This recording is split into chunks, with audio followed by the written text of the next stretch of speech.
Charles, I don't think anybody needs coffee today, so you can just bring us on in from the gimbal out. Rock and roll. We are 7th out of 8. Are we live? Not yet.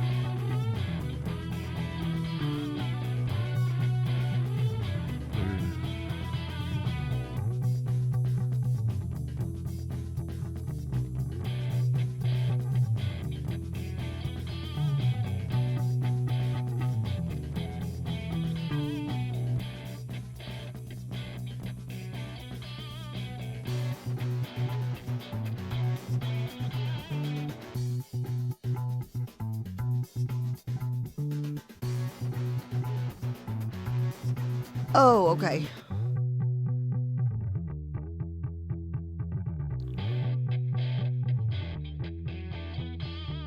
Come on and have a seat over there, Dana. We've got one interview before you, and then you'll bust to move over here. Thank you. And this is Chambrielle, our intern.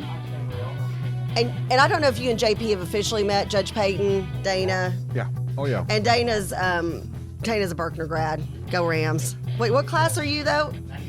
92, that's right, yeah. Several years after me. I feel very badly for both of you. It's okay, though. There's counseling and family programs. Whatever. Hey, we always had a good halftime show. So, now, is Dana going to come on and represent Wayne Millsap? Yes. Yeah. Okay, you got the 3 questions, right? Okay. He is good to go. I answer questions. I'm a lawyer. It's my job. I thought you asked questions for... I was about to say, I think you asked questions for... That wouldn't be good. Please don't. That's so Joe Biden's way now. That wouldn't be good. Let's see. What are we doing here? I got to get... And Dr. Good, this is Dana. Dana, this is Dr. Good. Well, she can't see him. Because she's actually seeing us. And she's got her own show. She's an education specialist. And then she's also, she started out being the education specialist on our show on the radio, then has her own radio show. Now she's got a show with us. So I don't want to do it anymore. Good times. Go on JP, or go on John Edward Payton and start sharing out to all of our groups. Por favor.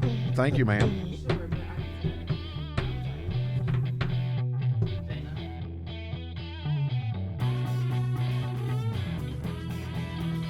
Okay, I'm charged. Well, Dr. Be Good, you look good this morning, Dr. Be Good. You look lovely.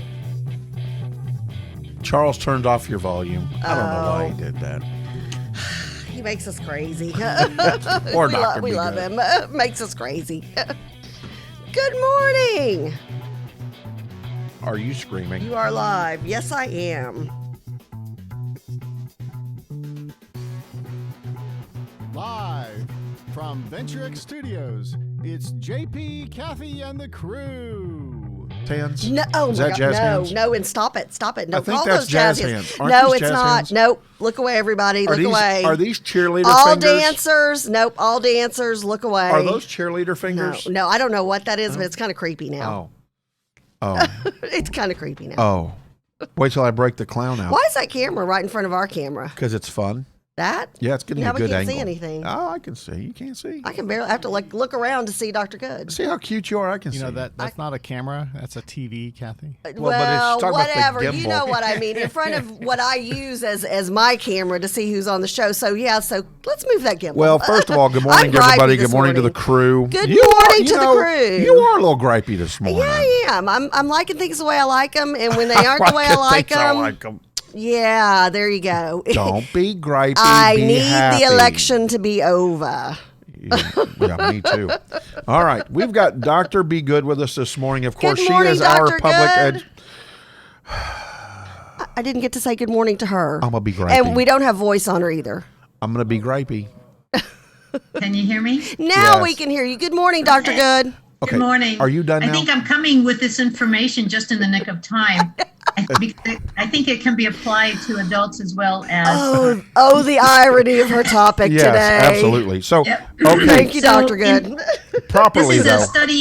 a study published in the Journal of Positive Psychology on how gratitude can help students with anxiety. So in the past, we have really started working on SEL, right? Social emotional learning for kids in school. And that focuses on building student skills and understanding and managing emotions, relating positively to others, behaving in personally and socially responsible ways, right? One of the things that these researchers, Giacomo Bono and his colleagues, have found that if you use gratitude, which has often been overlooked as an SEL, if you teach the science of gratitude to kids, so they did it to high schoolers, but I have a feeling you could do it to even lower grades and adults. The science of gratitude, and that then the kids are given the opportunity to practice it. It shows improved mental health and well-being. So what they did is they had three groups. They had the control group of for 6 weeks, the kids didn't get any gratitude training at all. Then the next group got not only the science of gratitude, but also they were given an app, a gratitude app. And I'll share a little bit about the app in a little bit. And they were made to use the app for 6 weeks. So the app is an opportunity to go in and send cheery messages to friends and family and so forth. And then they had the third group, which did not get the science of gratitude. They just got to use the app. Well, what they found was that the kids who got the full spectrum of science, being taught the science of gratitude and then implementing the practice of it for 6 weeks, had huge, tremendous outcomes for those group of students. They gave each of the three groups, a survey at the end, of course, and the survey showed no change for, of course, the control group. It showed some improvement for the group that used the app, but the students who received both the components of the program of the science of gratitude and then practiced it, they felt gratitude more intensely, they practiced it more and had more indications and higher indications of wellness and mental well-being. So they found that the sharing of the gratitude was the key. The more students said to express things to others, the more they showed improvement in the range of SEL competencies, including emotional regulation, motivation to achieve, kind and helpful behavior, student and peer relationships went up, and they had a sense of the meaning of life, a stronger sense. So long story short, grateful teens tend to be less anxious and depressed because they have a greater coping flexibility, a stronger ability to think of and use different coping strategies to fit whatever problems they happen to have. And isn't this a good time to have this come out, right? Now, this was not done during COVID. It was done before COVID. But okay. So this is all best practices for this before COVID. My goodness, it's needed more now than ever. Well, they've had COVID, they've had an economic crisis, a reckoning with racial injustice, and the divisive political climate. All of those things make everybody anxious. Look, you're anxious about it. You can hardly wait for the election to be over, right? November 4th cannot come quickly enough. So, Dr. Be Good, let's talk about what does gratefulness look like, right? I mean, because it could be as little as a recognition by a teacher in the hallway, right? Or an administrator or a teacher's aide. Did they give an idea of, is there a level of gratefulness that has to happen for certain types of personalities or children that may be going through certain emotional issues? So the key is the implementation of it. So it's not just enough to say, to be a teacher, for example, that says, well, I compliment kids whenever I can. No, that's not intentional enough. What I got a sense of is that this was an intentional practice. First of all, we study the science of gratitude, and then we practice it, often. And so and I went into this app called Thanks, GTHX, and it was overwhelmingly positive. It really left me with a cool sense of, oh, this is nice. And so I think that and I'm going to take this to my staff, frankly, because the things in this app were not just for kids, of course, it's for adults, but it lets you have the science of gratitude is in here. For example, the 10 tips, right, to be to find more gratitude and to be more grateful. And they have studies in here that show that in 2 months, if you practice gratefulness every day, you will not be the same person 2 months from now. Oh, I believe it. I believe it. Yeah. And so I think that my message here is that we all need to be more intentional in our understanding that gratitude is something we need to practice often, and that we need to be intentional about it. So I encourage people that the app is free. It's GTHX. And if you want to... can you say that again? I'm going to drop it into our comments on our Facebook page. GTHX. Okay. Yeah, I already put it in there. Oh, well, you rock. Thank you, sir. Oh, well, thank you. Thank you. Why, thank you. I'm grateful for you, JP. That was intentional. You can pick facing uncertainty with gratitude and the uses of not. And then you have people that have come on here and they have many podcasts or audio of stories that these people have brought here about stories around gratitude and really understanding what gratitude can play out to be. Like, for example, George Takei, the guy. Takai. He has it on forgiveness, the 8 lessons on forgiveness and letting go. Gratitude, lessons in noticing. The 10 tips, right? Start small, focus on experiences, use all your senses, write it down, share openly, look for silver linings, be kind, trust the journey. Just if you need a pick-me-up, do something like this because it works. And that's my frustration sometimes with adults. We have science, we have research that shows that if people are intentional about seeking help, they will be helped. Absolutely. And that's, I have, not only do I have students, but I have adults, right, that we have to take care of. And making sure that I get tools in the hands of the adults who are taking care of kids is really a primary job for me. Because I don't know if you remember, Kathy, the book that says, if you don't feed your teachers, that they will eat their students. Yes. Yes. That's not only bringing them coffee and so true. That is feeding their soul. Absolutely. Right? Feel supported emotionally so that they don't take it out on the kids. Absolutely. Well, it's one of those things, that's kind of like if you're a strong person who prays for people all the time, who's praying for you kind of a thing. And so we've got to get in the habit, what I'm noticing and I always try to do the opposite. My daughter and I were even at a grocery store last night and the lady was rude and was like, "Can y'all go ahead and start sacking these groceries?" And we're like, we could have been like, well, whatever, and been rude about it. But we were like, oh, yeah, no problem. It was a very awkward, odd moment. But then afterwards, it was a really good one of those life teaching moments. I told my daughter, I said, we don't know that she didn't just have to put her dog to sleep this morning. We don't know that she's not going home to an abusive husband. So us being like, oh, sure, no big deal. Okay, hey, can we double bag this one? And kind of, making it a fun time. It's one of those things you never know what the other person's dealing with, and you never know how just smiling at a stranger or saying a kind word to a stranger, that might be the difference between them drinking themselves to death that night or putting a gun in their mouth. You just never know.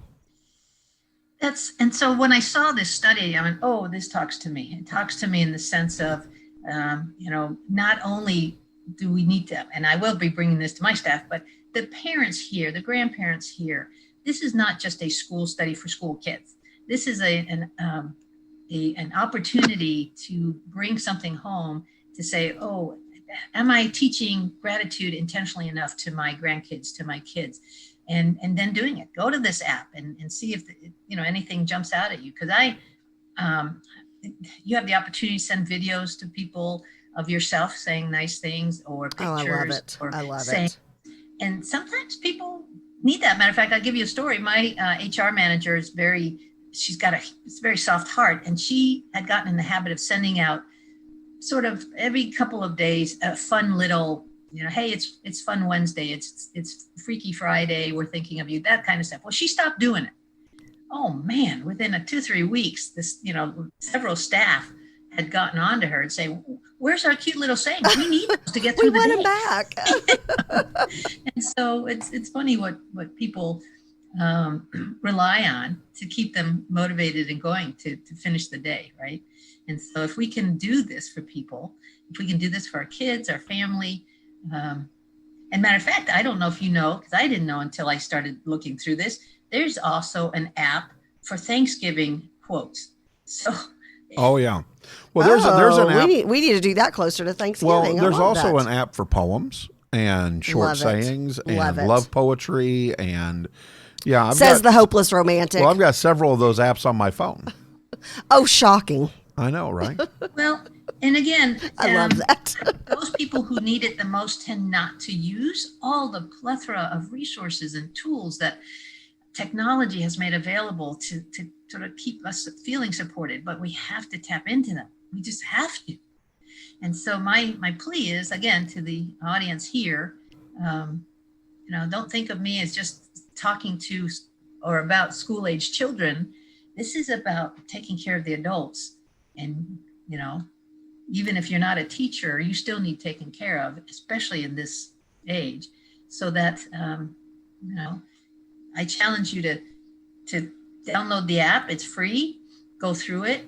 Let it fill your heart a little bit, and then maybe tap into it tomorrow too. Love it. Well, and we do appreciate you, Dr. Good. You have brought so much to the show, and then your own show. I just see the way your audience and your army of advocates, the way they react to you, and the comments that people make about you on our show. So JP and I, in all seriousness, we do truly appreciate you and the gift of you in our lives and on our show and on our network. Well, and same back. I mean, I'm so grateful for the opportunity that you guys gave me years ago, starting with the occasional educational commentary and then going to weekly and then the my own show. You guys have helped to grow me. And so now during this time, I'm hoping to through your audience and my audience, and some of them are the same, of course, but grow that pub ed advocacy army in time to make our voices heard in the next legislative session. Amen. Absolutely. And we Amen. will. So we will. This this Sunday I'll have on a behavior specialist who actually happens to be my boss. Imagine having a boss who's a behavior specialist.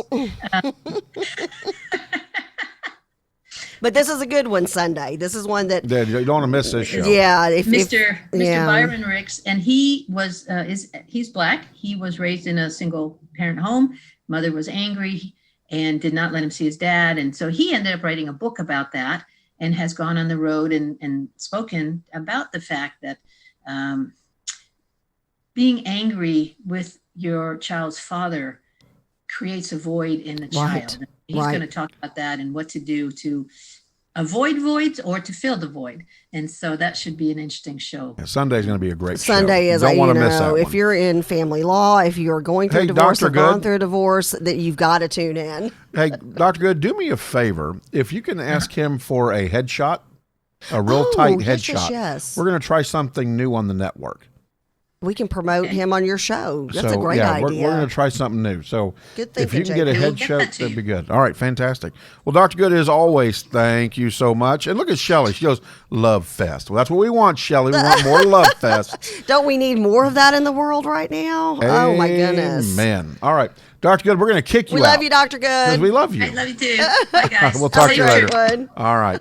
So we're going to jump right into the fray.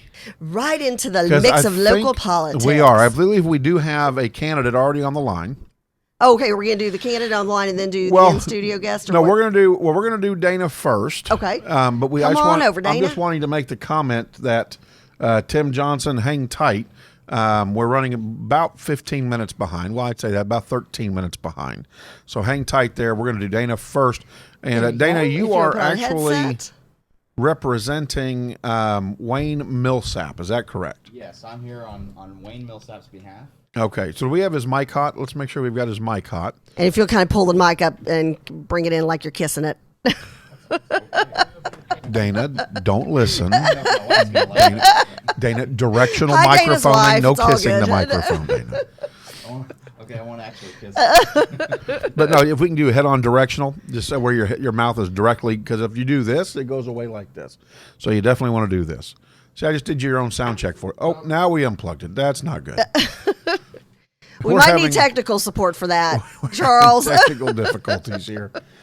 Oh, that's okay, though. Yeah, let's not break it anymore. Tim, and that's probably from me. I'm the one who moved it from where it was to over here, so I'm sure I probably jacked good morning, something Shelley up. Colbert, by the way. Good morning to the crew. Thank y'all so much Michelle, for tuning in. Where is Gail? We got to get Gail on here. Goodness gracious. No. We're She was missing at the crew. Texas, one of our favorite restaurants and Marvin last night. and Bob, and I mean Fred's on. Oh, and Michelle's Richardson. on. Yes. Oh, I love that place. And then they always do the national anthem, and you get to stand up. All right. Get in your lane. Get in your lane. We're very appreciative of Texas. So very much. Today you're not Dana. Today you are Wayne Millsap's. Well, I'm still Dana. No, not right now. You're not. So, which bathroom are you using? Which bathroom? Sorry. Okay. I don't know. I'm There, mixing my topics. Don't. Yeah. Don't rabbit holes. She digs rabbit holes. see. Yeah, I see. don't follow. I the see rabbit squirrels all the time. The adult ADD Oh, me kicks too. in. Yeah. So, Dana, we're asking both candidates the same questions. 3 basic questions. This is just to really provide an opportunity for you guys to grab this off of our pages. Feel free to put it out so you guys can be seen putting out your information right before the election. And to help voters in Lucas. I know this has been a very active election. Very active. Everybody's walking door to door. I feel good about that. I feel like that's the JP way, you know. And so lots of poll greeting. Yeah, lots of poll greeting. I love it. And so we're going to start off with question number 1. Yep. Of course, don't tell us about you. Tell us about yourself, but from the perspective of Wayne Millsap. Well, I'll tell you a touch about me, and that'll get you into how I know Wayne. And so I'm the Republican precinct chair for Precinct 128, which is almost all of Lucas. It's a tiny little sliver of Fairview, and then it's missing a tiny little sliver of Lucas. But as far as I'm concerned, it's the entire city of Lucas. Right. And I've been very involved in the county politics. I know all the judges. I'm big time trying to keep Collin County red. And supporting. And thank you so much for that. You're welcome. And I'm actually a divorce lawyer as part of what I do. What I do is I'm a trial attorney, and I do family law, estate planning, and probate. Okay. And so Dr. Good, she was right on with that, by the way. You've got to watch her show Sunday. This guy's spectacular. I founded softdivorce.com because divorce doesn't have to be so hard. It's about getting our clients through the process in the healthiest way possible. And she was right on exactly what she said. I'm definitely going to tune into that show. And so as Republican precinct chair, I personally vetted both Tim and Wayne. And Wayne Millsap he's been on the council for 12 years. 6 times he's lowered the tax rate in the city of Lucas, and they've never raised it. And I have spent weeks now at the polls, and since I chose between Tim and Wayne, getting to know really both of them, but especially Wayne, and I'm extremely impressed. The amount that he knows about the city of Lucas, about all the difficulties and the lessons that they've learned. Our city needs that experience on the council. It's not time to just switch somebody out just to switch somebody out. He's an excellent candidate. Tim's not a bad candidate. I actually would vote for Tim. They're both Republicans, and it's like me trying to have to pick like which one's my. Well, you mentioned that if Tim's not victorious, you will encourage Tim to run. I think he should run again in May. Right. And especially if there's an open position, I think a lot of people would like him. One of the things that's really dividing the city is Proposition B. Well, hold. Yep. Okay, go ahead. Hold. Yep. I'll hold it. I'll hold it. Yeah, we do want you to stay within the structure of the questions, of course. No problem. All right, so going on to the next question. Yep. And again, Tim Johnson is in the waiting room. He'll be answering the same questions. Okay. What do you love about Lucas? What is it about Lucas? I love everything except the internet. I mean, it's like a small country town where everybody is nice and just lovely. It's a wonderful place to live. It's my favorite place that I've ever lived. I never want to leave Lucas unless I have to. And it's just great. It's country living right next to the city. So it's really convenient. But like we're out on acreage. One of the things that I'm going to jump ahead to the third question for hold. It's just what you love about Lucas. But I love it. I mean, so my next door neighbors have horses. They got 4 horses, and I share a fence line with them. So I tell people, yeah, those are my horses, and somehow I've tricked my neighbors into paying for them and doing all the work for them, so that I can just look at them all day, and they'll let me ride them and go hang out with them however I want. I mean, and no vet bills. Yeah, I mean, it's the absolute. Trust me, I know this. He's got horses, so okay. and we have land, and there's nice and private privacy. We're on 5 acres. And I've got a nice like ultimate man cave like on the property where I can go out. I have a drum set up and can play drums and no neighbors complain. I think there's a podcast for Dana with the man cave and the drum set. Oh yeah, just saying. Oh yeah, we're very close to launching a podcast from the man cave. I'll have both of you on for sure. There you go. All right, and then of course the third question, and this is where you can go any direction, right? And so you mentioned Prop B. Prop B would be fitting here because it does fit that third question, which is, what's your 10-year vision for Lucas? I would like Lucas to remain mostly the same, except just fix certain problems with it. We have some road problems. It doesn't affect me, but a lot of the different neighbors or neighborhoods around have some issues with the roads, and occasionally some of the roads, like with heavy rain and all that, have some issues. So it's very important that Lucas has maintains good roads. Next, I've heard issues about some people think that Lucas needs their own police force, and that's not true. Jim Skinner, best sheriff in the country, period. Amen. I've been and seen him speak, and I know I'm very, very familiar with what the situation is with Lucas.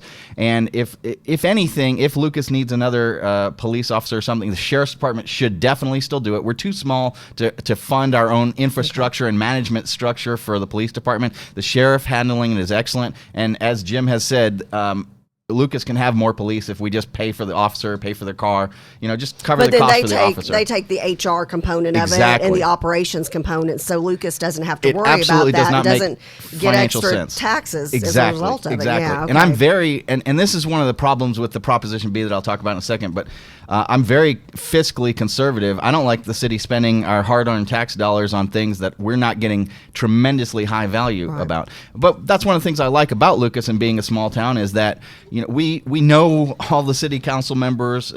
We can know them personally. They know us. It's a small town, and they're highly accountable. It's not like some of the larger cities where you have this special interest group and this special interest group and this special interest group. This is just about the community, and I love that about Lucas. So you've got 7 minutes to still continue to talk about your vision for Lucas. Yep. Again, feel free to. This is where you can dive into Proposition B. Okay. Because I know that you were wanting to talk about that, and I stopped you because I wanted to stay within the framework. The unfortunate thing about Proposition B is it's really dividing the city, but it's based on a lot of information. And one of the downsides and things that I'm disappointed with Tim is he's very much leading on fear, and he's very pessimistic about it. And one of the reasons why I've come down and heavily supporting Wayne is because Proposition B is the only solution for Lucas for internet. Our houses are 1, 2, and 5 and more acres apart. The economics for any private company coming in is unfeasible for 20 or 30 years because what they want is they want to go to an apartment complex where they get one line in and 1,000 customers. They want to go into neighborhoods that are really close together. It is tremendously expensive, and they will never get there to come out to Lucas to lay fiber lines quick, for Dana, any of the other residents. How many folks are in the city of Lucas? So I looked at the census data. It's probably closer to 10,000 right now. It's like 8,600. We're talking, in comparison 18. to like a Plano or an Allen or a McKinney. We're talking a small. It's 10% of the size of Allen. Okay. And the issue is that the older houses and about 2/3 of the city is never going to get anything better than about 25 to 50. There's some talk about some wireless things that'll get 100 megabytes per second. Well, the fiber internet that the city is talking about putting in through Proposition B is 1,000 to 10,000 megabytes per second. And you've noticed, since COVID, the roads have actually there's less traffic. It's much better, nicer. We love that. Exactly. Having to be on the air at 7:30 in the morning, we're like, this is glorious. But the information highway is where the traffic all is. And for Lucas, it's like being in a car having to go 2 miles an hour, as opposed to and seeing the highway ride by, and 2/3 of the residents in the city of Lucas cannot get on that highway and will never be able to get on that highway. Like, for example, when I'm trying to do court and I have 2 different internet providers. I have AT&T plus my phone AT&T plus Rise broadband. And between the two, the other day I did a speed test. I got 10 megabytes on one, 13 megabytes on another. They say I'm supposed to have 25 or 50. I never get it. It just, wireless is very, very unreliable. Let's talk about the financial part for the taxpayer. Is this a tax increase? Is this not. A tax for every single citizen? So 4 minutes. So because they're issuing bonds, the language, there's a certain legal language that has to go in there, and it mentions and levy a tax in support thereof. But it's not a tax. It's a utility. It will only be paid for by the customers. And if you want it? Like, what happens if I don't want internet? Then you don't have to have it, and it costs you nothing. Okay. But the fear is that it'll fail. And my point is, if we put Wayne Millsap and the good city councilmen that are people that are on the city council, I actually know them, like them, and I actually trust them enough that this is not going to be a tax increase. And the city council, the existing city council members, none of them are going to vote for whatever plan that goes into place that would possibly raise the taxes. And the deal is that the private companies are not putting in infrastructure. Verizon became Frontier, and they have insisted they're not doing any more fiber installs. And AT&T is not even taking any more DSL customers. They're not taking new customers. They all want out of the infrastructure business. It's up to the city to put the infrastructure in, just like the electricity lines and a power plant. It's a mandatory utility at this point in time, and Lucas will be left behind and unfunctional for the majority of people unless we fix this internet problem. And this is the proposition to do it. And I trust Wayne Millsap to do it. And one of my biggest points is, if Tim is so skeptical about this, then he's not the right person for our city council. Because if he thinks it's going to require a tax increase, I don't want somebody that's got that subliminal suggestion or that fear in them to be on the city council when we're doing this project. I liked him. I think I would support him in a lot of different things. I sure like the way he approaches roads and different things. I know he's got a technology background, but running against this to the disservice of such a big section of the Lucas population, and especially on the fear-based, it's going to be a tax, it's going to fail. I just don't believe in that. And both me and the previous Republican precinct chair both endorse Wayne Millsap and support Proposition B. Okay, so we do have, I don't know if you can see the streaming going crazy, but we do have some Lucas residents that do watch. And I'm trying to formulate a question out of what they've kind of asked, right? Okay, sure. And I'll ask, of course. The feed has blown up. Yeah, I'll ask Tim Johnson the same question, of course. It's very polarizing in the city. Yes, but I'm going to formulate this into a question. Okay. The comment was that Lucas citizens don't need the city controlling the internet. Does this proposition put the city in a position to treat the internet like a utility and be the owner of it?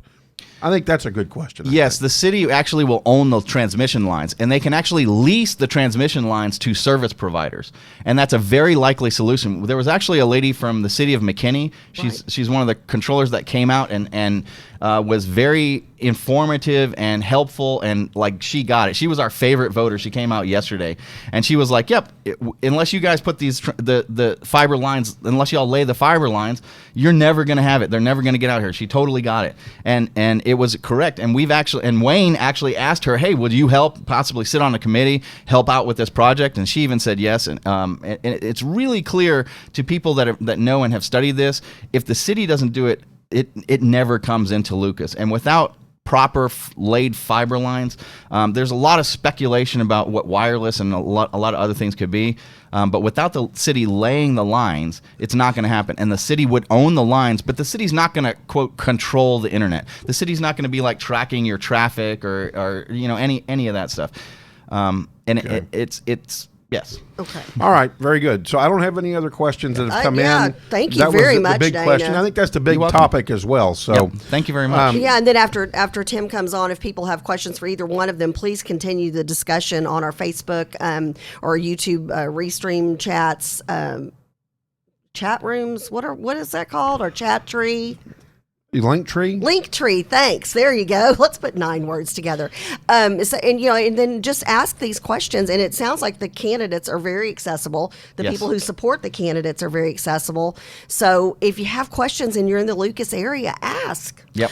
So, and here's the thing: if you send in a question to our feed, then I will bottle that up. I will ask those questions in writing and have the candidates submit answers back. And then on Friday, we can read the answers out. Oh, fantastic. Because that still puts us before the election. Yep. And we do have comments. Mark Skaggs has joined us, it looks like, and has a comment as well. So welcome if you are in the city of Lucas. Glad we could provide this opportunity for you to hear both candidates. And with that being said, it is now time to go to Tim Johnson for his 15 minutes. Thank you very much. Dana, thank you. Appreciate you coming on. Go hang out in the green room with Lathan Watts. Perfect. From All First right. Liberty. Have y'all So met? if we can bring Tim Johnson on, Great. Charles. All right. And again, keep throwing comments out there. I will help formulate a question for it. I can send it off to the candidates. Yeah, we get the follow up. And follow up with the candidates. And again, read the responses. There we go. Wait, we had him. There he is. Lathan, if you want to come and have a seat already, buddy, you know you're a part of the crew. So you can just jump on in whenever. Tim, can you hear us okay? Good morning, Tim. I can hear you fine. Can you hear me? Yes. Absolutely. So there will actually be 4 questions. Did you hear the last question I asked that kind of came from a statement made in the feed?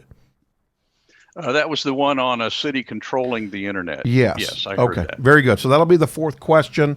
But the first question is, and again, the 3 questions that are being asked, well, actually all 4 questions being asked, are all questions that are being asked to both of you.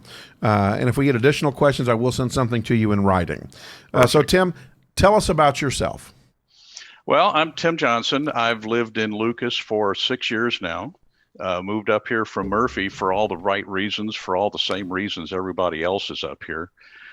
As was mentioned earlier, I have spent a career in telecommunications with MCI from a lifetime ago, XO Communications, and now I'm recently retired from Verizon.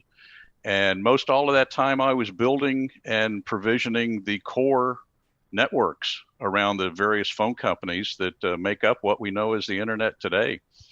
I'm also a Navy retiree, spent 8 years of active duty and another 17 in the reserves.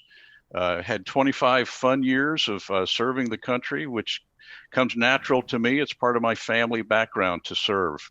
Thank you for your service. We appreciate absolutely. that. We're big on the military and veterans here. Even the good times and bad times bring back fond memories. Yeah, and the Marines, they appreciate the fact that you're around. Somebody's got to drive them around. Oh, JP. Somehow we lost him. Tim, are you still there, brother? Oh, there he is. There he is. Very good.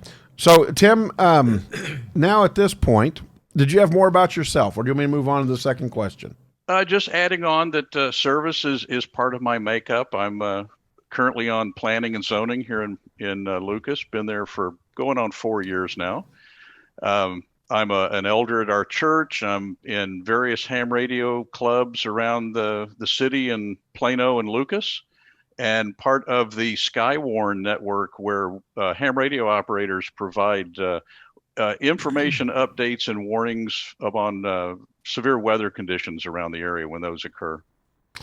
All right. Number 2, what do you love about Lucas? Oh, what's not to love? I would say the people is the primary thing that brought us here. There are so many good people in Lucas. It's hard to enumerate all the qualities, the friendliness, the neighborhoods, the neighborliness, the helping out. We came here for the small town feel. I mean, what can be better than walking out in your front or backyard and you've got horizon to horizon view? We've got low density animals. I mean, my next door neighbor's got chickens. The next door neighbor on the other side has horses. At one time had ducks and turkeys. So it's just a great place to live and a great place to bring up children. All right. And then number 3, and this kind of opens up the whole process. And You have, let's see, we started at 8:14, so you have 12 minutes to spend on this, and it probably will take that long. And then, of course, your fourth question. What's your 10-year vision for Lucas? Well, when I applied to join planning and zoning, on the application I noted that my vision was for Lucas to be a pleasant oasis, a rural oasis in the middle of urban growth. I'm thankful that those that have come before me have achieved that. I mean, we've got Fairview and McKinney to the north, Allen to the west, Wiley, Parker, Murphy to the south, and the lake to the east. We can't get more urban oasis than what we have. Like I said, those that came before have done a fantastic job of developing Lucas to where it is today. My vision is still that. I want Lucas to remain that urban oasis, that quiet spot in the middle of the urban clutter. To do that, we've got to maintain that country feel. We've got to maintain lot sizes, low density, absolutely no sewer.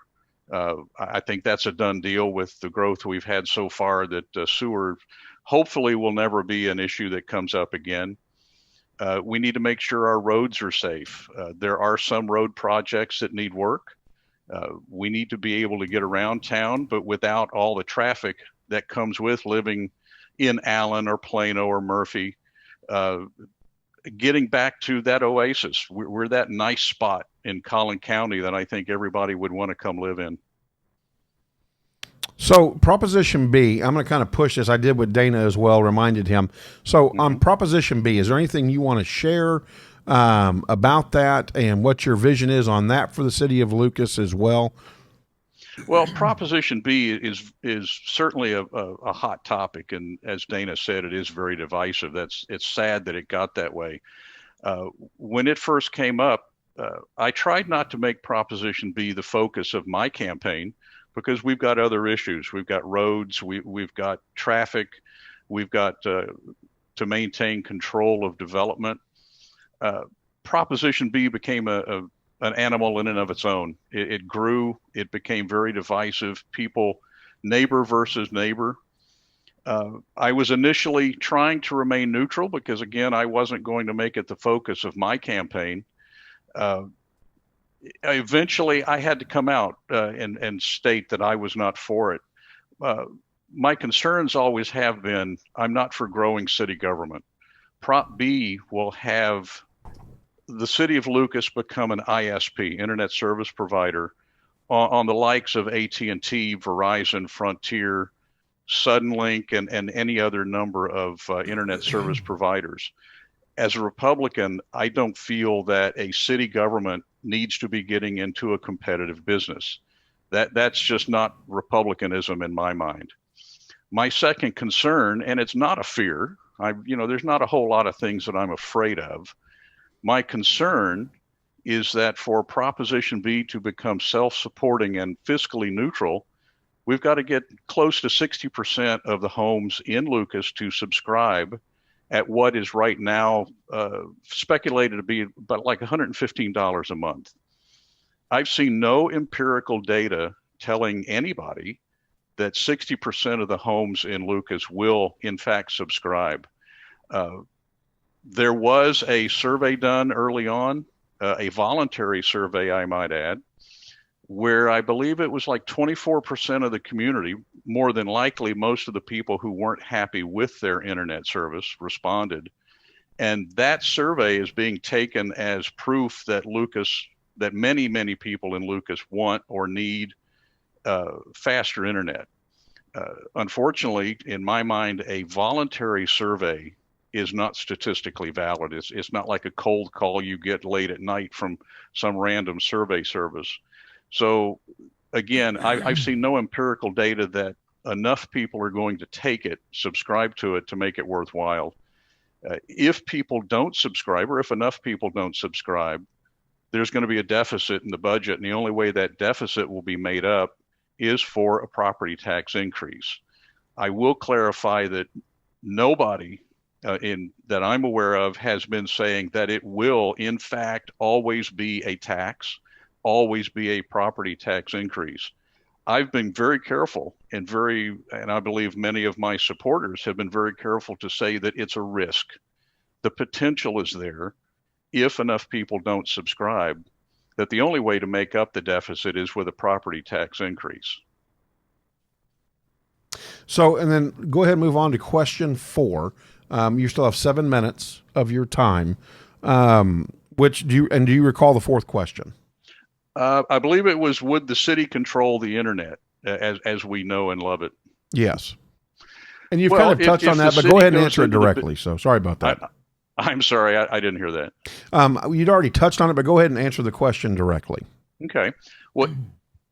As Proposition B states, the city would become a commercial enterprise under the guise of a utility as city service, but it would become an enterprise no different than AT&T, Verizon, Frontier, and other ISPs. As such, just as they control things that go on their network, the city would be in the position to be able to control internet access no differently than any other ISP. Now, I would hope if this thing passes and if we can make it a success, that the city government would not overtly do things that other ISPs do, such as monitoring traffic, throttling traffic, filtering traffic. I would never want to see that happen. But being a business, being a commercial enterprise, the potential, the possibility is there for them to control the internet no differently than any other ISP. All right. Well, I cannot thank you enough, Tim, for joining us here on JP, Kathy, and the crew. I appreciate the opportunity to get out and let the people know that we do have a choice this year in City Council, and that I am that choice. Well, and I think it's so great that you've got people who are so passionate in a small city, and again, from what I hear, everybody's out at the polling places in Lucas, and they're accessible to talk to we the people. And that's what this is all about at the end of the day, is that public service. So thank you so much. We appreciate you. Absolutely. Thank you. And yes, I've spoken to many people out at the community center. I will add, while it's not raining, a lot of people are coming out. I'm having good conversations, and that's where I'm at. I'm all about communicating. I want to talk to people. I enjoy standing on a front porch, standing in the driveway, talking about issues, talking about what goes on in people's lives. And everyone I've spoken to know they've got my phone number, they've got my email. I want people to talk to me. As a council person, I don't think city council can function very well if people don't communicate. And that communication is 2 ways. The council needs to talk to people. People need to talk to the council, so that council knows what's on people's minds, what's bothering them, what they're happy with, what they're not happy with, and basically understand what the community is about and what's bothering people, so that action can be taken, or at least attempted, to correct people's concerns. Well, and feel free to hop on our Facebook feed, because we've got tons of questions coming in, and some people have messaged us, JP, while both gentlemen have been on the air. Perfect. So we'll have more questions to get to you guys, so we can read those answers on our Friday show. Yeah, exactly. And I look forward to that. Thank you. And just to let everybody know, Tim still had a minute to go, so I don't want anybody to think we gave more time than another. He had till 8:27. Did you want to sing a song? No, shut it down. Stay in the box. Come on, man. No, I will do everybody a favor and not sing a song. Yeah. Anyways, what I was going to tell both candidates is, please feel free to get on the feed. It's an open feed. Yes. Go on there and interact. I know that Dana is already on the feed, and I've said hello to him, and I appreciate him getting on the feed. Mark Skaggs has said some really nice things about neighbors helping neighbors in Lucas. I love that. Yeah. And so my point is, though, is that if both candidates will go on and look at the feed, if we get questions, we will send them to you. We would like your answers, please, by Friday morning by 6 a.m. so that way we can process those answers and read them out loud. Hopefully this gave everybody a good comparison of both candidates. We want to thank both candidates for participating today and being a part of JP, Kathy, and the crew. We encourage both candidates to go on and grab from the video feed your interviews and share them out on your websites so that people can see what you had to say this morning. So, Tim, thank you so much. Good luck to you, and good luck to Mr. Millsap as well. Good morning. Stay dry. Stay warm. Absolutely. Oh, and Terry Derrick just joined as well. And I think Terry is from Lucas as well. So we've got a number of Lucas folks on this morning. So and you and I both have friends, and I have family who live there. So I mean, it's a great city. Well, and the good thing is, I think you've got two people who are dedicated to the city, and you need that to keep and preserve a city like Lucas. Well, you heard Dana. Dana said, "You know what? I like both of them." Yeah. I'm endorsing Wayne, but I like Tim Tim's as a good well. guy so, too. Yeah. Yeah. So there you go. Speaking of city council, well, hold on before you go. He was nodding his head when they were talking about you got to be able to talk, and as a former city councilman from Flower Mound, Lathan's like, Louisville. That's right, yeah. Louisville. He's like, I know that. I helped you with that race. just real quick though, want to thank Sharon and Ann. They are both Lucas residents and have been original crew members from the beginning with us. Well, Sharon did our logo. That's right. And she did Money Links. And she does logos and does a great job. Sharon is extremely talented. Go Dodgers. Yeah. Oh, sorry. Is that what she said? No, that's what I said. Go Dodgers. Oh, can't wait to talk sports on Friday. You know it. Dodger blue. All right, talking about not being blue anymore. The legal field has finally had a ray of sunshine come down upon us with a very, very good judge. Oh, my goodness. Now I can say justice without any kind of problem there as well. And what I mean by that is this. Clarence Thomas personally gets hammered. We watched the testimony. Oh, my gosh. Bork gets hammered. Kavanaugh gets hammered. Be obliviated beyond anything we've ever seen in our life. The era of obliviation, it definitely got obliviated. What I loved about Amy Justice Barrett is the fact that there was nothing. There's no yearbook. There's no hidden college sorority. This is a good, solid human being that they couldn't dig up any kind of lies or anything. How does that now reflect on the Supreme Court, her nomination and getting sworn in? Well, Lathan Watts, by the way. I'm sorry, First Liberty. Ladies and gentlemen. Everybody knows him, so he's a part of the crew he's now. He's a member. Go ahead. Sorry about that. By the way, his name's Lathan Watts. He's with First Liberty. And Kelly Shackelford was there. He was, yeah. Lucky duck. Exactly. Yeah, the boss spent quite a bit of time on airplanes. We did our Dallas fundraisers that were originally scheduled for the spring. We had to do them in the fall this year, and so we had, in order to stay within like the requirements for capacity of rooms or whatever, we had so many people that wanted to come. We had to do it over 2 days. So Monday he did the Dallas fundraiser, got on a plane. Not Monday, I guess that was Tuesday. Right. Did our luncheon, got on a plane, flew up to DC, was there for the swearing in, flew back yesterday morning. Just did our second luncheon yesterday. So he was up in the air, like the George Clooney flick. You mentioned, the things that happened to Robert Bork, the things that happened to Justice Thomas, the things that happened to Justice Kavanaugh. I think the part of the reason that that sort of character assassination wasn't attempted, at least by the senators. Now, there were people that tried to attack, this Christian fellowship that she's in called People of Praise, and tried to paint it like it was a cult. And that made me crazy, and as a Catholic woman, I was like, what? Right. But it didn't seem to hold any water. No, it didn't. It didn't get the traction they thought it would. And it wasn't the senators themselves doing that. It was people, out in the media and out on, Twitter and other places that went after her for that. There were even people that tried to criticize her for adopting 2 kids from Haiti. I mean, come on. So everybody in Hollywood can do it, but she can't. Right. But I think that the reason that the Senate itself, the senators themselves in her confirmation hearing, did not go down that road is because they attempted to do that to her when she was confirmed for the 7th Circuit.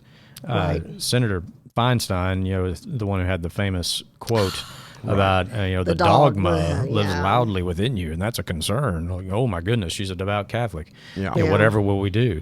And that backfired on them. Very much so. Because that was in 2017 and the 2018 elections. That was an issue that came up. It very much hurt their party. Some people will tell you it cost them 3 seats in the Senate. Right. And I think they learned their lesson. They did not go down that road with her this time. And Pelosi even warned against that, which was interesting. I was like, she knew it was up for grabs. Exactly. And what was at risk. And then just the simple fact that she is absolutely brilliant. Yes. And it's clear that she has probably forgotten more about constitutional law than any of those senators that were up there on the dais, maybe with the exception of Ted Cruz. But when Senator Cornyn asked her to hold up what notes she was using, and she just held up a blank notepad and said the only thing on here is the logo of the United States Senate, and she was just doing this all off the top of her head. That was so great. That was awesome. What else can you do? Well, she had all the knowledge this woman has in her head. Everybody who gets confirmed comes and they've got their notes and they've got different books and they're looking at this, that, and the other. She just knows it. Right, and she's that brilliant. First Liberty, anytime somebody's nominated for a federal judgeship in the last 4 years, we've vetted their record, not just taking anybody's word for it. Oh yeah, he's a good guy, or oh yeah, I know her, she'll be great. Right. But we analyze pretty much any published word that person has ever put out there, whether it's a law review article or a text of a speech the person gave, or if during her time on the Seventh Circuit, opinions that she wrote or joined, and we evaluate them for where we think they are on the issue of religious liberty, and she's solid. We could easily say this is a person who understands the text of the Constitution, the original meaning of the religion clauses, how the other clauses apply to religion, such as free speech and the right to assemble.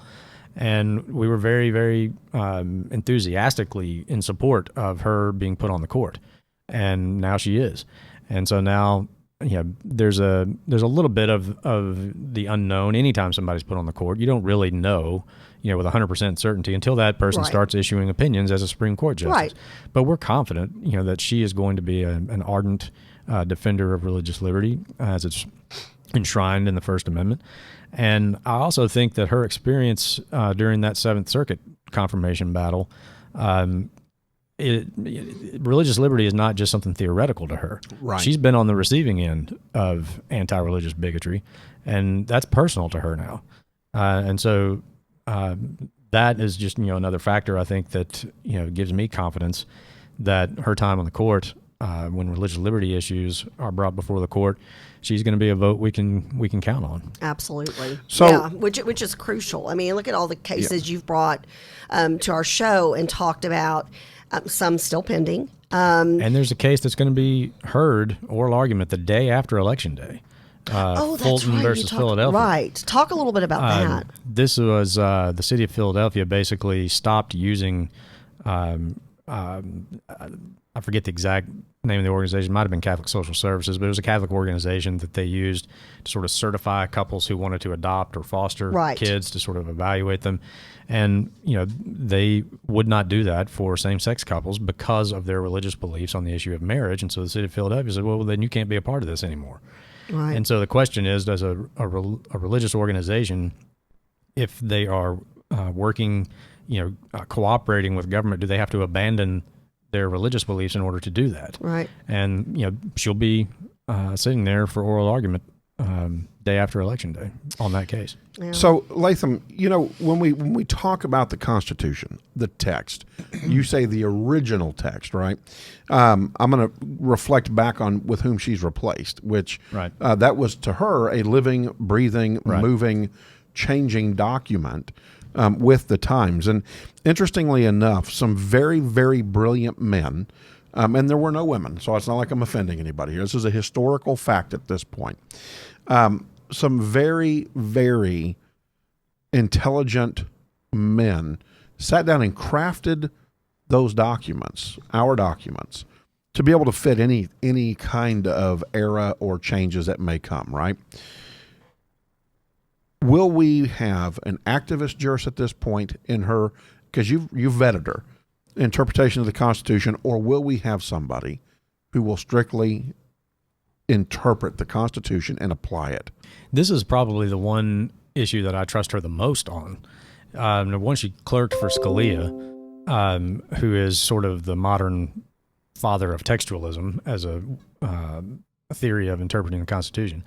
But if you listen to the short speech that she gave when she was sworn in, she said that her experience being confirmed, if it did nothing else, it solidified in her mind the requirement and her desire not to be a legislator. That's not the role of a judge, and that she said, senators, congressmen are required to consider their policy preferences because they're policy makers. Absolutely. And they would not be doing their job if they didn't. A judge is required to ignore their policy preference because they're not a policymaker, and they would not be doing their job if they were considering it. And so her speech was brilliant. By the way, it was short and sweet and to the point, but it spoke volumes about how I believe she will officiate as a judge. Yeah, and she's talked about that in the way that she's written opinions. She was a professor at Notre Dame. She has taught this interpretation of the Constitution. She's written about it extensively. That short little speech she gave at the swearing in, frankly, ought to be added to every first-year law student's constitutional law class right now. They should be reading that speech and discussing that, because I can tell you from firsthand experience, you don't really talk about the Constitution when you take constitutional law. You talk about a bunch of Supreme Court cases. That speech alone can tell you more about the proper role of the judiciary than most of what gets taught, certainly in high school and college and even in law schools. Yeah. I mean, so Lathan, what do you think her nomination signifies for this country moving forward? If you listen to Schumer, you listen to Democratic pundits, diarrhea just rolls out of their mouth. Tell us how you really feel, JP. I do. Yeah, I mean, they're regurgitating venom. It runs out of their mouth that she is basically going to now be the destructor of the United States of America.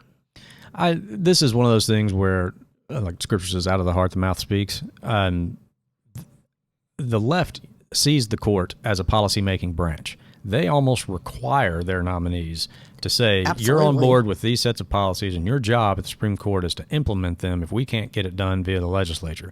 And because they see the Supreme Court that way, they suspect that when a conservative nominates a justice, they're going to do the same thing.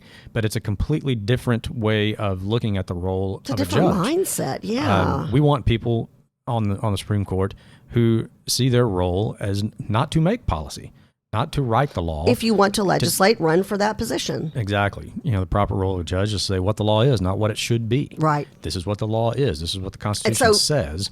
And like during her hearing, they asked her the same question a million different ways and a million different times, and she kept saying, I will not discuss policy, because if something comes in front of me as a justice, I don't want for an attorney fighting in front of the Supreme Court. Sure. I don't want anybody to have any leverage to use against me as a justice.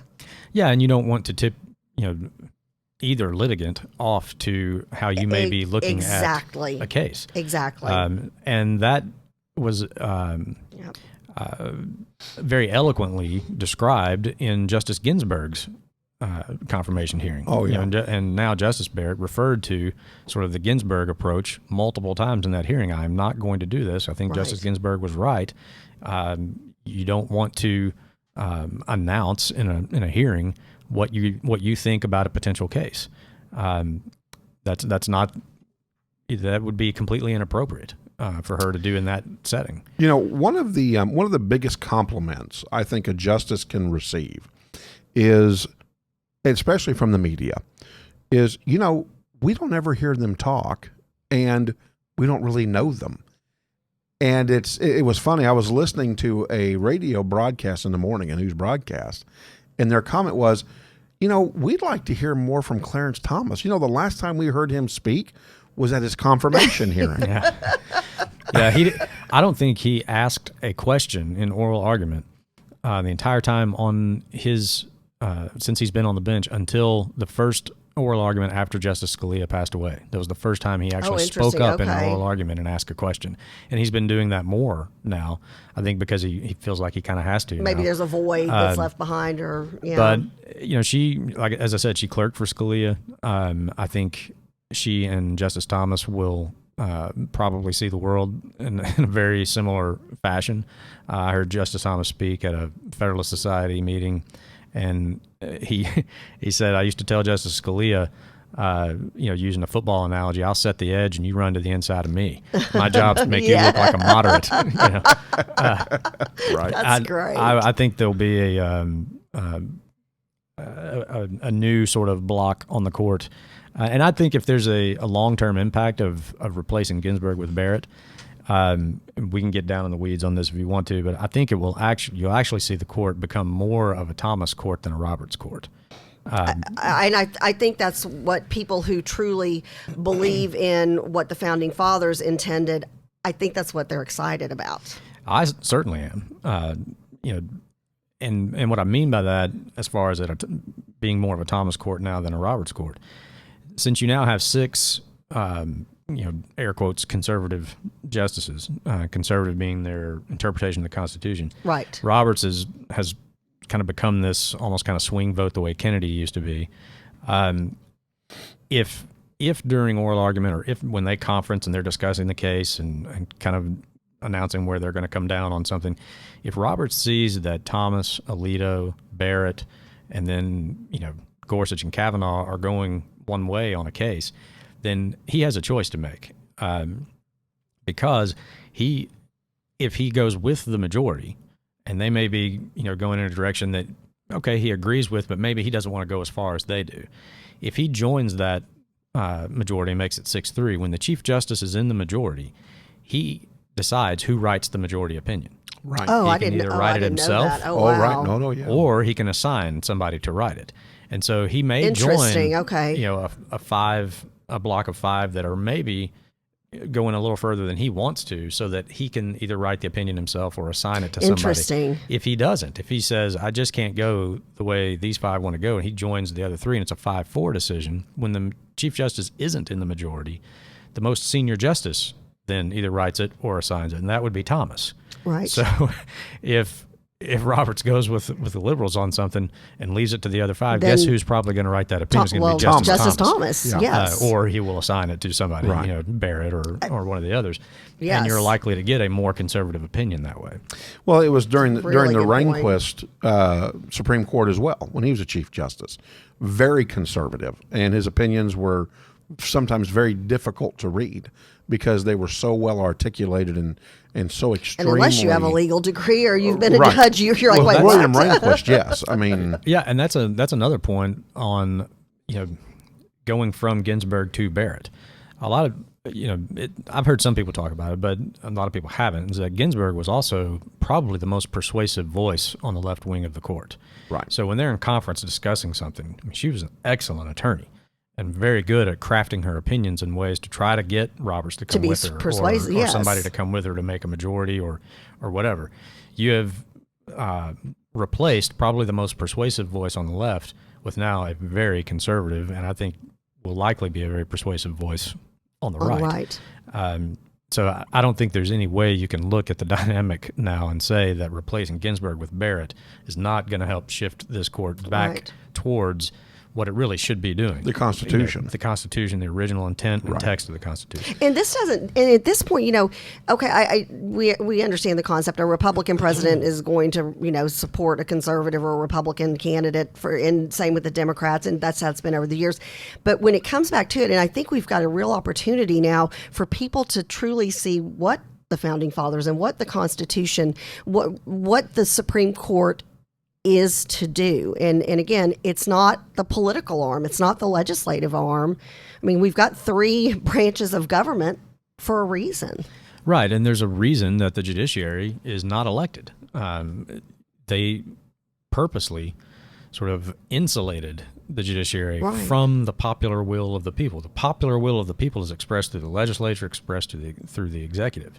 But if that popular will says they want something and they put it through the legislative process and pass a law and the president signs it, but that popular will is contrary to what the Constitution requires, it is the judiciary's job to say no. Got that right. Yep.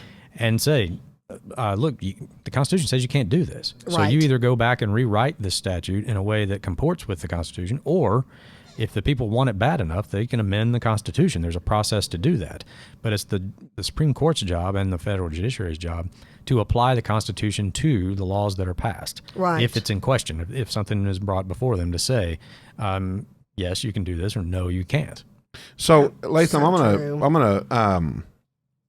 I'm going to leave you with this, and would love for you to come back and talk about this and how maybe her being now nominated, confirmed, how Justice Barrett could impact several of the commerce cases that have set such a tone in this country. You know, a lot of people don't, because they're not juicy and they're not... It's not sexy. Well, not sexy, whereas the religious cases are. They catch a lot more publicity.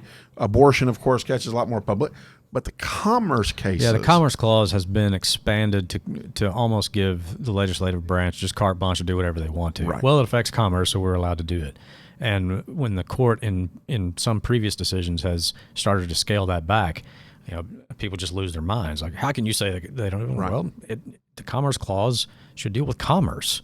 Right. And just what a crazy concept. Right. Right. Well, and that's why I'd like us to go back, because I'm trying fantastic. to remember the case right now off the top of my head, but it was in the mid 1800s, and it set the tone for so much of what is today. And it needs to be, it needs to be rewritten. It needs to be overwritten. Yep. And so I'd like us to talk about that and the impacts the Commerce Clause has had, and what can we do as a Supreme Court to rectify that. Do we see anything coming forward? So I'd like to pick your brain on that next time. Yeah, I would love to. I think the Commerce Clause is, as I said, has been completely expanded way beyond what it was ever intended to. And not just Justice Barrett, but Justice Kavanaugh, when he was on the D.C. Circuit.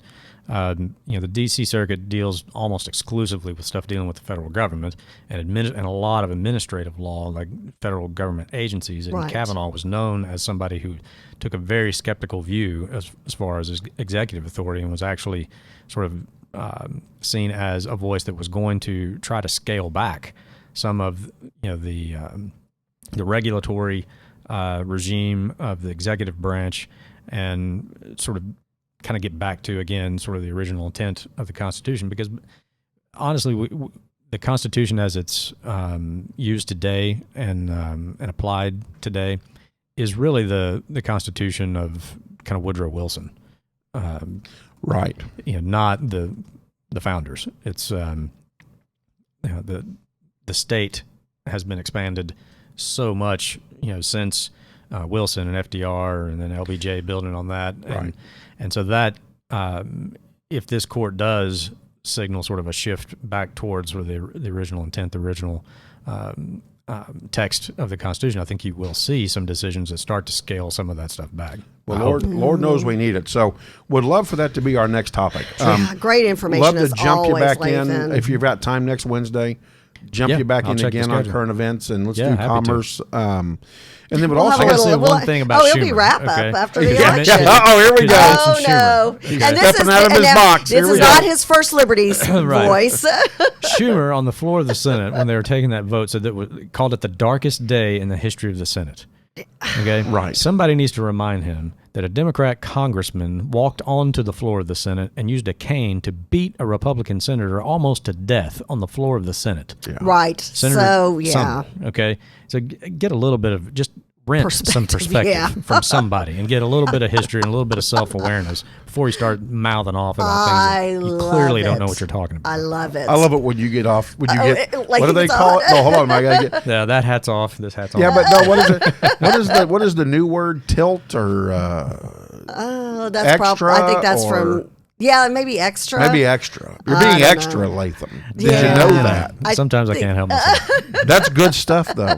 All right. Well, hey, we want to thank Lathan for joining yeah, us we here really on JP, appreciate Kathy, you. and the Thank crew. you so much. We've given you your homework. If you're available next Wednesday, let's bring you I'll back check on. it out. Let's talk about it, and also give us an Little update election on talk the tour too. that you took in California. Oh, Yeah, that's all going to be on the website very soon. I think by the end Okay. of this week, Excellent. there will be a First Liberty Live section of Oh. the website. You can watch Fantastic. several Oh, episodes and, right and there. feel free to share that on Fantastic. JP, Kathy, and the crew. Yep. We'd love to see that. FirstLiberty.org. Thank so you. again, you've got your homework for next Wednesday. Thank All right. you so All much. right, thank you, Lathan. So Charles, Okay, now we got two more guests coming in Charles now. is our engineer, and I love to throw all kinds of craziness at Charles. And look what he did. He's able to come. It's me. Hi, me. Come on over. And so we are bringing on two amazing, fantastic guests. Very excited to have Tencia Ruiz and Alex Kane. And, you know, this is our political talk day, so we're going to talk about the election. Oh, my gosh, and Tencia always looks so cute. Oh, my gosh, she's always so darling. Let's get Tencia in over here and seated down over there next to Kathy. So, Tencia, jump on in your chair over there. And then when we do that, let's jump the camera, because I'm handsome, but Kathy's pretty. So I want to see how pretty Kathy looks. I'm challenging the engineers. Tencia. See, I'm challenging the engineers. See, that's what I'm doing. I enjoy this. I like throwing curveballs at Charles. JP's like, yeah, can you pull this out of your hat right now? So I'm definitely throwing a curveball at Charles. Well, and you know, while we're getting the camera set up for the for our final two guests for today, Lathan, thanks again, my friend. Lathan, you rock, dude. See you Wednesday. Yeah. While we're getting the camera set up, Alex, come on over here because you're going to be sitting over here next to JP. Kathy, stop. Oh, is he not? You're ruining my I'm doing technical stuff. Well, that's why I don't get it. I don't get technical stuff. Okay, now he can come, see. So now you and Tencia can talk to the camera. There you go. And with Tencia Ruiz, so she's been a part of the crew for a long time, part of the Trumpettes, very, very active in politics in the North Texas area, big supporter of President Donald Trump. And wait, okay, we've got to get a close-up of her hat here in a little while.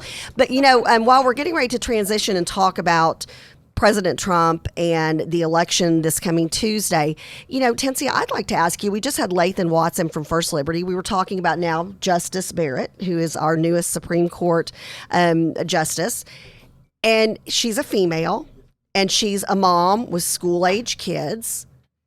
She's professional. She's not even 50 yet. So she's this strong woman. Where were all the feminists and all the women who singing her praises? Where were all the women from Hollywood and DC saying, "Oh my goodness, this is a breakthrough. This is a great." Only the fifth woman to serve on the Supreme Court. Where were all those left-leaning women who are always talking about, well, women's rights and women this and women that? Where were they? Doing nothing. Yeah. I mean, here, let's talk. We'll get you to talk into the mic. Oh, and you can put your headset on too. Yeah. I mean, did you hear from them? Nope. Not at all. You know, what a bunch of hypocrites. Oh, absolutely. And we can say that. JP, we can get away with saying that as women. Oh, sure. They are absolute hypocrites because you've got the first woman who's got school-age kids, which is a big deal. I mean, years and years ago, that would have been used against Justice Barrett. Now Justice Barrett, they would have said, oh, well, she's got school age. She needs to stay at home. Yeah. Well, now you've got her as the fifth woman to serve on the Supreme Court. Where were they? Yeah, they were just, what, Yeah. trying to destroy the country. Yeah, doing nothing. exactly. Hey, Alex, how are you? And if y'all will pull your mics in a little bit closer, almost like you're kissing them. So I want to thank Charles for the challenge. Yes, you rock, Charles and Chambrielle. We love y'all. No, Bree the intern. Oh, sorry, Bree right. the intern. So what Her fancy title. we're perfecting here is the shift when we bring people in, so you can't see it. That was cool. I get yeah, it now. Yeah, see, and so, I like that. So while we were bringing in your Tencia, we put the camera on me. Like that. I See? like that. Alex, and wave, say hello. There we go. Very good. And then when we were prepping over here, because we had to put a whole new mic stand up, bring a chair in, the whole 9 yards, we had it on you. I love that. Isn't that a little more professional? It worked out very well. well. I thought so myself, too. So I want to thank Charles and Bree, the intern, for making that happen. We'll get better. Good. We'll get better. That was good. Yeah, not bad for a first run. I like that. You Yeah, know, this is the first time we've had like a guest on each side at the same time, so good stuff. Groundbreaking today. Groundbreaking. I like it. Remember, tight to your mic. Yep. There you go. There you go. We want, and you can pull it up to you. Yeah, You y'all should can be able adjust to. the mics so you're comfortable There with you it. go. There you go. So, my understanding is that we have an interesting background and lots to talk about. in regards to what's going on in this country and how that is maneuvering out into the communities and across the world. And so can you kind of give us a little bit of what you believe this country is going, and is it good? Are we heading in the right direction if we elect a Biden-Harris ticket? We'll start with you. Yeah. Well, I'd say no, we'd be heading further in the wrong direction. And, I think to be clear to a lot of Americans, it seems almost like an abstraction, like, oh, well, something could happen, something bad could happen in the future. And realistically, we're actually on our heels already. If you look at kind of the entirety of cancel culture, the welfare state, a lot of the politics, just kind of the tone of things out there, we're already on defense. And so it's really important to understand that this isn't something abstract. My family's from Venezuela and South America, and we lived this I'm in my 30s, and in my adult life, we saw this happen, go from a prosperous, freedom-loving nation to basically a totalitarian. In a very short amount of time. Well, and I want you to build on that. You were there, right? Yes. How did it happen so fast? What was the trigger in Venezuela? The trigger is really cultural, and I think that they're doing that a lot here. So they feed into this notion of kind of victimization and kind of the haves and the haves not, and they use that as kind of the Trojan horse to push in a massive government expansion, all right, and taking over all these social programs that reaches into everybody's lives. And so that was really the vehicle, and we see that, I think, happening a lot here today. So, but yet I watch on TV or on social media thousands of people in line carrying whatever they can to garner water. So how does that still resonate that, hey, what we've done here in Venezuela is good? How has there not been this overrun of the current government? Well, they've certainly been trying. One of the sad things that's happened there is a lot of people have left, right, to protect their livelihoods, to seek opportunity. So a lot of the people that would have been able to push back are simply not there. And then also the sad reality that at a certain point, the government has so much power that it's very, very hard to push back. Our Second Amendment is so important here for that reason. They disarmed the citizenry there. So really nobody has, any way to push back more than going out on the street, protesting, in many cases getting shot and aggressed. They also implemented what are called colectivos, which is very similar to kind of this Antifa and all of these rioters that we see. They go out and they intimidate, right? And so if you don't have any way to protect yourself and people are in the streets intimidating you and kind of doxing you, singling you out, you're going to, sadly, a lot of people are just going to say, well, what can we do? Right? What can we do? So, and I think the key in that is, here we protect the Second Amendment. In Venezuela, they disarmed the population, and that's how they've controlled them. Hunger Games all over again, but Venezuela style. Critical tool. I'd like to believe that, I do believe that without that, that's what's preventing them from fully, pulling the trigger, so to speak. Here is the fact that we are armed and we can defend ourselves. Which is crucial. Have you experienced that in your lifetime? I have not, but I have for the past 3 years. I have been talking to, people from Venezuela, Cuba, China, and they're very afraid if that was to happen here. I have a good friend of mine. She's from Venezuela, 33 years old, a dentist. Now she's here and on asylum, but she's a nanny. And she tells me all the time, if I can help with anything, she said, I would die if this country turns like my country. She said they're literally eating dogs out there. I'm sorry, that's just the truth. We don't want this here. That's tragic. We don't want this here. And I think people have to understand that we have to make the right choices. Who do we want to be our leader? And I Trump will prevent socialism. And he loves our country and he protects it at all costs, to the point where that's why I think the left is so vehemently vile and angry and against him. But I mean, that's something to say, that you've got a friend in 33, that's young as all get out, who's like, I would lay down my life before I would let my new country go the way my old country. I mean, at that point, where do you go? If America becomes a socialist nation, which is what the left wants, it's the AOCs, it's the Bernies, and Biden's just a puppet that goes along with Kamala. them. Yeah, Kamala. Heck, she's more liberal than Bernie. Oh, my gosh. Somebody wake up. Wake up. I'm going to go to Greenland. I mean, yeah, where do we go? Greenland or Antarctica. Yeah, isn't it super cold? Yeah, but nobody will bother me. Yeah, and JP's I don't know. Is there anybody there? No, nobody will bother me. JP's going to be by himself fishing on with a circle cut out in the ice with his headset on, going, "Hey y'all, send me the address." Now I've got really neighbors. Cold, but nobody's taking my guns. Nobody's taking my guns. Right, I got a neighbor now. So let's go ahead and let's play what if for a moment, right? President Trump gets elected. Okay. If that happens, what do we need to start doing to get ready for the next 4 years? I mean, that's great. We've got President Trump now. Yes. But do we wait 2 years and worry about the governors? Or do we need to start preparing? We need to start preparing. Right. And because if not, I mean, we've got this burgeoning culture canceling, rioting fever that seems to have hit at least a small population of this country. And here's my other question. If the Midwest falls to liberals, do we lose this country? Yes. So we'll start with you, Tensia, this time and then come over to Alex. Yes, I believe that we will lose this country. You know, I believe that everyone needs to wake up. I mean, seriously, look what's happening now. Do we want that in this country? No, we don't. So my advice and my strong, I encourage people to go vote and make the wise decision. You know, vote for those that are going to do for our country. We don't want none of that here.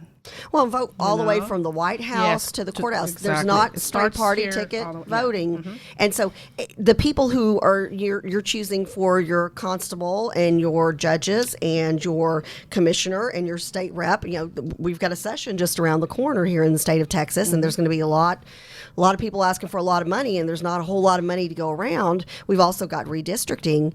So when you get in there and you support President Trump and Vice President Pence, you need to make sure you go through Senator Cornyn and all the way click down. Every single Republican. Every empty spot is a empty spot for the Democrats. Right. Yeah, it's basically like throwing that vote away. Exactly. Yeah. So, Alex, what's the strategy, man, for 4 years going forward? Well, I think everybody really needs to get engaged and start pushing hard.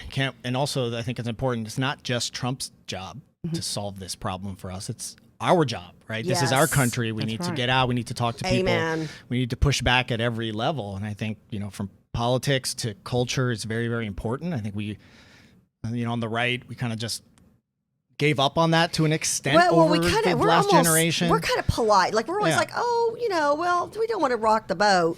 And then we go and vote, and we're just kind of, well, somebody's got to rock the boat. Somebody's got to get it out there. Rock the boat and the vote. Oh, thank you. Hey, I like that. Where'd that come from? So, Alex, here's my other question. I mean, is there a Venezuelan American organization out there that's against socialism and promoting democracy and the republic here in the United States? They're mostly in Miami, Florida. As a matter of fact, that's where the largest Venezuelan American population is. And I can't tell you any names specifically off the top of my head, but there's certainly a giant grassroots movement. And if you can even look online and see what's been happening this election cycle in Miami, in the Venezuelan American community. And they're very, very activated and very engaged because, I mean, so this is in recent memory for them, you know, what we're facing here. So well, and that's why I say, because they can relate. Sure. You know, nobody else can relate to it from that have lived in these borders for 50 years or more. But Venezuelans we don't get it. Have gone from this transition from a free country, great oil reserves, one of the largest oil producing countries in the world, wealth. Right. To now you've got thousands and thousands of citizens in the streets. Standing in line for water, no hygiene. Rate of infection is crazy. Disease is crazy. Yep. So I think people don't have a toothbrush. And you know, and if there is, Alex, if there is some way that we as JP, Kathy, and the crew can support an organization in Texas that's similar to what they have in Florida, where you're saying, hey, we lived it. I mean, look, you're a young man. I think Dencia is really, she's got her organization, if you want to say a little bit more about that, and she's definitely pulling all these people together. Which organization? Because Tencia is like in charge of 19,000 groups. Yeah. I'm like, oh, who's in charge of that? And they're like, Tencia. I'm like, I should have known.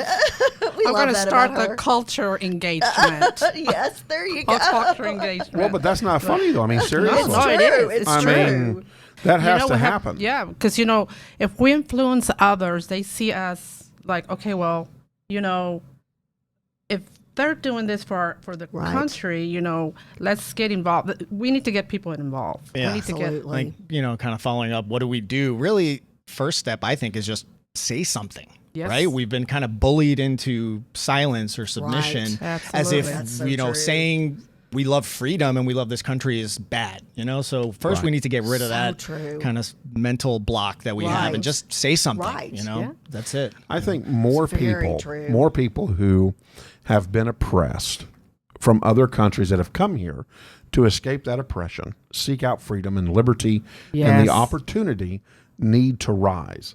And I don't know what we can create in regards to a cross-culture type of organization that really isn't about culture at all, but it's about fighting the culture that's coming to this country. Sure. And so I don't know if the two of you can continue that battle and bring other cultures We're working in on that. Reach so out. We'll keep you guys fully in the loop. On I mean, we want to know, and we'll be at events and all kinds of stuff. We'll help. We can MC events. We can help you guys spread the word, and I know you work closely with Lily Bao on the Plano City Council, who came from a communist China. And so the more people we can have, and then let's take it to the next level. We're talking amongst ourselves. It's the young kids who they're like, oh, socialism's the way to go. Free everything. We're talking kids who are in high school or in college who are in their late 20s. They're like, oh yeah, socialism's a good thing. You know what else they say? Oh, my vote doesn't matter. Well, I hate to give you the bad news. The good news, it does matter. Yeah, absolutely. Well, and what I'm tired of hearing is this as well. Pay for my college now. I know I'm going to have to pay for it at some point, but I'd rather someone pay for it now. And it's like what you don't get is that it's going to hurt you twice as much down the road. Oh, yes. There's nothing free. Amen. Free comes with consequences. Yes. Severe. Yes. When the money runs out, what happens? Well, and you lose your freedom. Exactly. You lose your freedoms. Alex, any last words you'd like to share with our listeners? Well, I'd just like to say, it's time to pull back the accountability on all of these issues. And, you mentioned the youth. Well, if you ship them off to let somebody else teach them what is right and what is wrong all day, every day, and you never check in to say, hey, what are they learning? What are you being taught? Yep. No, this is what we believe here. Then you can't really be that surprised that they have ideas that don't align with yours or maybe don't align with reality at all. So I'd say get engaged, talk to your family, talk to your kids, be the leader that the next generation needs. Don't pawn that off on someone else who ultimately isn't going to have their best interests or the best interests of this country at heart. Amen to that. Any last words? I just want to encourage everyone to go out there and vote, your voice. You can't complain if you don't go vote. And it's very important for everyone to get involved. Get involved, be in the know. It's very, very important. Stop the fake news. So go vote. Don't wait. Amen. Thank y'all so much for coming in and all the work y'all are doing this election cycle. Thank you for having us. You bet. Pleasure. You bet. Look forward to having you back. All right. So we can talk more about what you're doing. And so it is time for us to close another chapter here on JP, Kathy, and the crew. I want to thank Charles for... Today would be is JP's mother's heavenly birthday. JP still misses his mom every day.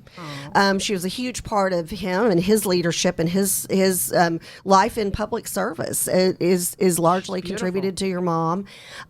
So just say a prayer for JP and his dad today. This is a tough day for him, and we love you, JP. We loved your mom. We love the influence she was on you that made you you. We love you, JP. Thank you. Can't talk. We love you guys. We've got a big show on Friday. We've got Keenan Williams coming in. He's coming in studio, right? Correct. He's a mess. We love him. I mean, he's great. He'll get you fired up. Yeah. No. Yeah. No. We'll see if he's energetic. We've also got a special interview we'll be playing during the show with Chairman West, Alan West. What else do we have? We've got one of our Miss Texas ambassadors will be coming on via Zoom on Friday, and goodness gracious, you never know what we're going to say or do on a Friday, but it is a special edition. We will be talking sports and the Dodgers and the World Series, but we're going to be still talking some more politics because hey, it's the last day of early voting Friday, and the election is literally just hours away.